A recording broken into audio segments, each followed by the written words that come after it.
también por lo que me comentas es todo, se busca todo muy eco, ¿no? Todo eco-friendly, y lo que se ve mucho también es que las casas de ahora salen con un poco más de taras que antiguamente. O sea, yo me he quedado flipando porque vi un vídeo hace poco de el techo de la ciudad prohibida de China, que se desplomó por una reforma. Y el texto era, lleva no sé cuántos mil años el tejado ahí sin moverse un centímetro, llegan a reformarlo y en 5 minutos se han cargado el techo, que estaba todo el techo desplomándose. Entonces, estamos queriendo ser muy eco, pero la calidad la estamos perdiendo.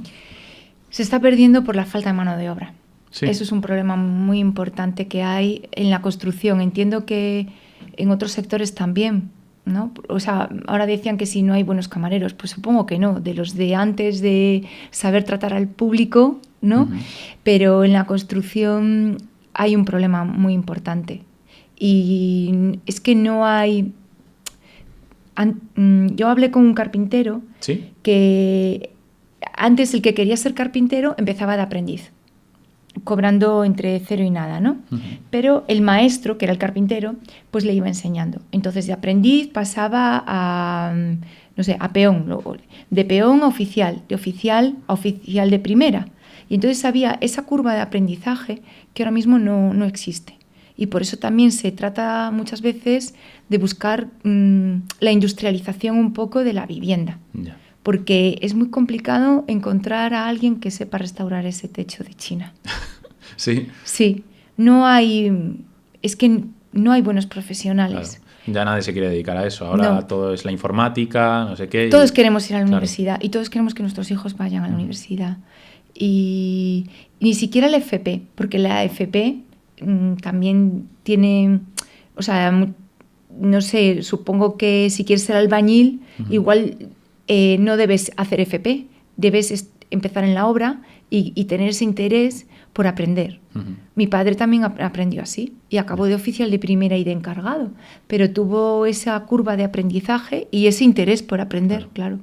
Bueno, a lo mejor hay incluso un problema estructural, o bien son chapuzas y no quieren mejorar, o bien tampoco se les da la oportunidad de mejorar, que a lo mejor no hay tanta oportunidad que puedan mejorar. Entonces, en un futuro intentaremos traer a alguien que maneje de este tema para poder ver cuál es el problema de raíz. Y vamos a retomar un poco porque, claro, según estaba hablando, porque yo te conozco porque es la madre de Yao, que es un compañero mío de waterpolo, y me estaba comentando que tú en esto eres mujer orquesta. Haces de todo, manejas redes sociales, que haces el tema económico, haces un poco de todo. O sea, ¿qué haces tú en el día a día? Porque además también estás en un estudio grande donde haces interiorismo. Quiero que me desgloses un poco todo esto que ahora acabo de decir. O sea... Pues a ver, en la mujer orquesta incluyo lo de ser madre. Que también hay que gestionarlo. Porque también hay que gestionarlo y sobre todo se hace waterpolo. Bueno, la cuestión de la mujer orquesta que le decía hoy, es ser autónomo, porque en el fondo un autónomo es un trabajador orquesta. Porque aunque tengas a alguien que te pueda asesorar un poco a la hora de por ejemplo, de pagar impuestos y de llevar los modelos que hay que presentar a Hacienda, claro, el que se preocupa de generar la factura eres tú. El que se preocupa de que te paguen la factura eres tú. Si es un estudio grande, ya hay un departamento de contabilidad que ya lo hace. Si tienes un cliente, bueno, primero tienes que buscar al cliente, ¿no? Entonces ahí está esa parte de relaciones públicas, ¿no? Entonces tienes que ir a eventos y tienes que hablar con la gente, si no... Sí, hay que moverse, si no... Exacto. Entonces, una vez que viene el cliente, hay que hacer un contrato laboral. Pues lo mismo, haces el contrato laboral. Sí que es verdad que nosotros tenemos uno como tipo que tiene el Colegio de Arquitectos, pero no obstante, si hay que modificar cláusulas o lo que sea, pues también lo tienes que hacer tú. No tienes el departamento correspondiente, ¿no? Yeah. Luego vendría la parte más nuestra de diseño y tal, que eso, bueno, podría ser en común un estudio grande con un estudio pequeño. Luego vendría la parte de ir a la obra. Eso en los estudios grandes ya directamente se encargaría otro departamento. Y entonces en mi día a día puede ser quedar con un cliente, hacer una factura, hacer un contrato ir a la obra, a ver cómo va la cosa, luego venir y pensar un rato en la reforma que tienes entre manos. Sí. Y es Demasiadas un poco así. cosas como para, joder, ¿y cómo lo llevas? Porque yo me imagino tantas tareas y un día solo para gestionarme. ¿Cómo te gestionas? Porque a simple vista parece una locura. Bueno, pues yo creo el kit de la cuestión es hacer las cosas de una en una. Y cuando estás en una, estar en esa y no pensar en todo lo que tienes que hacer o que te queda por hacer. Entonces, porque si no estás a esa cosa, te vas a equivocar y vas a tener que rehacerla y es un marcha atrás y no la vas tachando de la lista, ¿sabes? Entonces es un poco lo que hago. Igual que si los fines de semana estoy a resolver cosas de ser ama de casa, pues no pienso, madre mía, tengo que hacer esto o lo otro, ¿no? Pues estoy a ser lo más eficiente en lo que tengo entre manos. Justo. Intentar no tener eso que dicen de las mujeres que sabéis hacer dos cosas a la vez, pues limitarte a una porque si no va a ser un desastre, ¿no? Sí, eso. Y algo que también es muy clave es el tema de ir a la obra y que se cumpla todo. Sí. Suele haber problemas ahí porque entiendo que al final si no lo gestionas tú siempre va a haber algún tipo de problema, que si con la constructora o con los albañiles, que hay mucho ñapas. Hay mucho ñapas. Sí, mira, pues yo siendo mujer puedo decir que nunca he sentido que me hayan tratado, vamos, o sea, que haya sufrido machismo, por decirlo de alguna manera, ¿no? Excepto que el pasado año, durante 22 meses, estuve trabajando en la dirección de obra de la rehabilitación de un palacio. Los trabajadores jamás me trataron con desprecio, antes al contrario, me trataban muy bien. Ahora, digamos, la empresa constructora tenía un jefe de obra que me trató fatal, por ser mujer, estoy segura. ¿Solo? Sí, por ser mujer. Dices? Sí, y nunca lo había sentido. Y lo he tenido que sentir con casi 50 años. Joder. Y precisamente alguien que es un técnico y que es alguien que tiene sus estudios. Y no sé, le sentaría mal que una mujer estuviese por encima de él, porque la obra funciona un poco como el ejército, de manera piramidal. Y a mí me gusta respetar a los que trabajan, porque respeto un montón su trabajo. Creo que algo sale bien si desde la punta de la pirámide hasta la base cada uno se responsabiliza de su trabajo y no porque uno esté en una posición de la pirámide tiene que menospreciar al que esté por debajo. Claro. Yo creo en eso y siempre me ha funcionado bien, excepto en esta situación, que hasta que no consiguió que me echasen, joder, no paró. O sea, eso es sufrir machismo y bullying y lo que le queramos llamar. Entonces, la empresa constructora tiene un poder muy importante. Cuando entra a ejecutar la obra es muy complicado echarla, porque suelen ser, en este caso en concreto, era una empresa mediana, no muy, muy grande, y tiene sus departamentos de abogados que están como muy especializados en ser lo más agresivos que puedan y entonces pues se complica la cosa. Aunque ellos estén haciendo las cosas mal, es complicado que rescindirles el contrato. Joder. O sea, no me iba a imaginar que la respuesta a la pregunta iba a ser tan jodida y de ver un punto de este mundo que en el que te menosprecian por el hecho de ser mujer en este caso, pero es que hay muchas veces que no solo es mujer, es tu orientación sexual o que te gusta, yo qué sé, la pizza con piña, que también habrá gente, la tontería. Pero, joder, o sea, yo iba más a que entiendo que al final, al haber dos empresas implicadas, tú has hecho el diseño y te tienes que cerciorar que el diseño que tú has hecho lo estén haciendo. Correcto, ese es mi trabajo. Claro. Sí. Entonces, yo a lo que iba es que ahí va a haber mucho punto de fricción. Sí. Pero no me imaginaba en este caso, joder, es que en este caso yo no había hecho el proyecto. O sea, fui dirección facultativa y el proyecto lo habían hecho otros arquitectos. Pero el punto de fricción viene con el dinero. Es decir, si el proyecto está bien definido, la constructora realmente tiene que hacer ese proyecto porque es contractual, ¿sabes? Entonces, tu trabajo es que lo ejecuten. El problema es cuando falta algo y un proyecto es algo tan complejo que lo normal es que falten cosas. Y ahí hay que llegar a un punto de encuentro a ver cuánto cuesta hacer esto que no estaba previsto. Un cambio de alcance, ¿no? Lo que se suele llamar. Sí, sí. Bueno, se llaman precios contradictorios, Ajá. pero bueno, hay que llegar a ese punto de encuentro. Y cuando tú ves que el otro abusa y tú no lo aceptas, Ya. pues ahí es donde ha venido todo el problema. Claro, que hay mucho pillo, ¿no? En esto también de decir, no, sí, nos falta una máquina de no sé qué y realmente o no hace falta o se quieren llevar un pellizco, que estamos en España, estamos justo ahora, no sé cuándo lo estaréis viendo, pero está pasando un escándalo que te cagas. Pues viene por ahí la cosa. Sí. Pues los pellizcos. Joder. Claro, y cuando tú ves ese nivel y no quieres no quieres seguir el juego, pues sí, lo mejor es irte y ya está. Uh-huh. Joder, irte porque o si no te vas te echan, ¿no? Por lo que me comentabas. Sí, porque al final decidieron sustituirme por un hombre, casualmente. Por un hombre que sí que pasaba por el aro, ¿no? Pues no lo sé, prefiero seguir tirando del hilo. Que me voy a cabrear. Sí, pero luego, claro, la empresa constructora, hay tres agentes, la empresa constructora, el promotor y la dirección facultativa. Lo normal es que la dirección facultativa, que la forma un arquitecto y un aparejador y un coordinador de seguridad y salud, esas tres figuras las contrata el promotor para su defensa, precisamente contra el constructor. Uh-huh. Pero si el constructor les acaba convenciendo, no se sabe por qué, ¿sabes? Y parece que tú eres como el que no estás... Bueno, estás defendiendo que no se haga un mal uso del dinero. Yeah.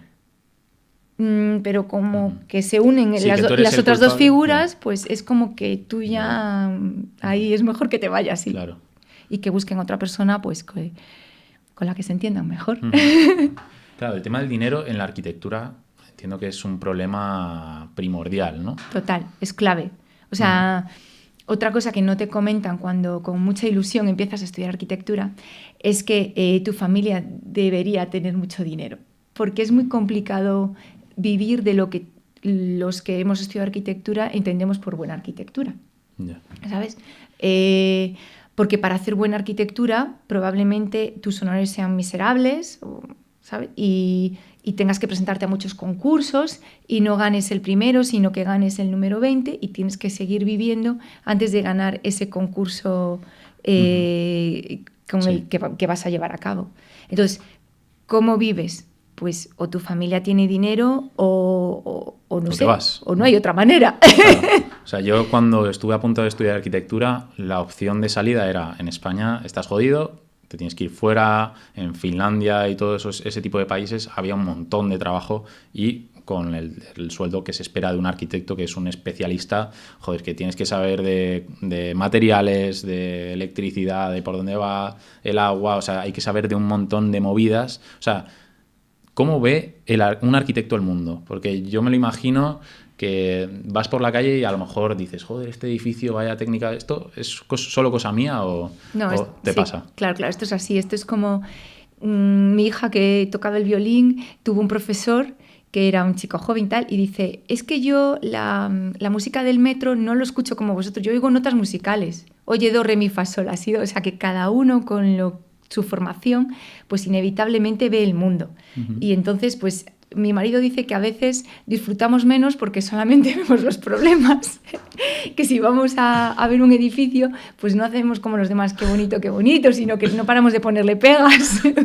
O sea que, bueno, sí. Os lo pasáis bien diciendo, joder, mira qué falla estructural, joder, esto se va a caer mañana. Es otro tipo de turismo, ¿no? Sí, o esto, qué feo, y la gente pues dice que qué bonito y cosas así. Algo que también quería tratar es un concepto que es, ¿no crees que la arquitectura de ahora, si nos enfocamos en algo más creativo, más que llame la atención, como antiguamente, yo qué sé, o sea, yo me voy a China y me voy a ver los templos antiguos que son la leche? ¿La arquitectura de ahora no es el turismo del futuro y por qué no se está haciendo énfasis en eso? Bueno, es que antes también había de todo. O sea, están los monumentos que visitamos y luego están las casas en las que vivimos, que también las hacían arquitectos. Sí. Y eso, pues, y ahora sigue pasando lo mismo. O sea, por ejemplo, el Museo de las Colecciones Reales, que es arquitectura moderna, sí que es un sitio al que todo el mundo va y lo visita. O sea, alguien que venga a Madrid probablemente acabe yendo a visitar ese edificio. O el Museo del Prado. ¿Es este que está al lado de la Almudena? Sí, sí. o el Museo del Prado. Luego también hubo con el Guggenheim de Bilbao, pues hubo ahí como un movimiento de alcaldes de ciudades que llamaban a arquitectos con cierto prestigio, pues para crear su monumento moderno, ¿no? Entonces, el Guggenheim de Bilbao es un ejemplo. Yeah. Y así no se me vienen más a la cabeza, pero sí que hay... se está haciendo también esfuerzos en esa creatividad en estos edificios, porque claro, yo me imagino, cuando hablo de edificios bonitos, me imagino una Florencia con esos edificios, joder, que cualquiera que se esté imaginando Florencia dice, joder, qué sitio verdaderamente precioso. Pero claro, yo me comparo Florencia con, yo qué sé, es que hablabas de la colección, el Museo de la Colección Real, y veo la Almudena y digo, es que no es una catedral bonita para mi gusto, o sea, es toda gris. O sea, yo vi un TikTok, fuente TikTok, con los planos de otros proyectos que había para la Almudena y digo, joder, o sea, vaya diferencia.